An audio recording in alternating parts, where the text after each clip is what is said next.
הסיפור הוא כזה.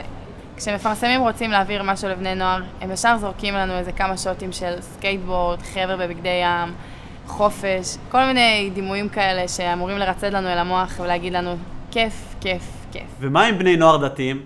איך מפרסמים להם?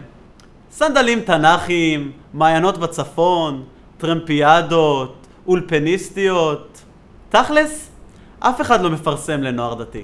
בקיצור, יש לי 1.5 דקות להסביר מה זו תוכנית עמיתי ברונפמן. אבל האמת היא שלהסביר את זה, זאת משימה לא פשוטה בכלל. עמיתי ברונפמן היא תוכנית שבוחרת מדי שנה 20 חבר'ה בכיתה י"א מכל הארץ. דתיים, חילונים, תל אביבים, קיבוצניקים, אילתים, מהגולן, מהגליל. כן, הבנו. מקבצת אותם לסמינרים של כמה ימים בנושאים שונים, כולל שבועיים בארצות הברית בכיתה י"ב, והכל מתוך שאיפה להצמיח כאן מנהיגות ואזרחות אחרת. במה זה שונה מכל שאר התוכניות?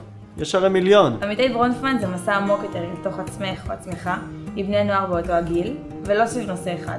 זו הייתה הפעם הראשונה ששאלו אותי על נושאים שבדרך כלל עוברים לנו מעל הראש, ובאמת התעקשו לשמוע מה דעתי לגביהם. אפשר להגיד שהתעצבתי במהלכה כבן אדם. הרבה בזכות העובדה שסוף סוף שאלו אותי איך אני מגדירה את עצמי. כיהודייה, כישראלית, כדתייה, כחילונית, ימנית, שמאלנית, או אחת שלא יודעת להגדיר את עצמה. לקחו אותנו לצפון, לדרום, לבית הלבן, למפגש עם נשות קונגרס, לייל, להרווארד, ואפילו לבית הכנסת הלהט"בי בניו יורק.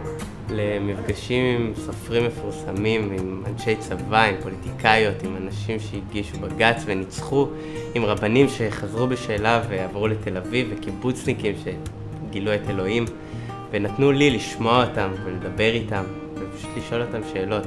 רגע, מה הסיכוי להיבחר לזה? כדי להתקבל עמיתי ברונפמן צריך למלא טפסים ולעבור רעיונות, אבל מה שאני יכולה להבטיח לכם, שאין שם תשובות נכונות או לא נכונות.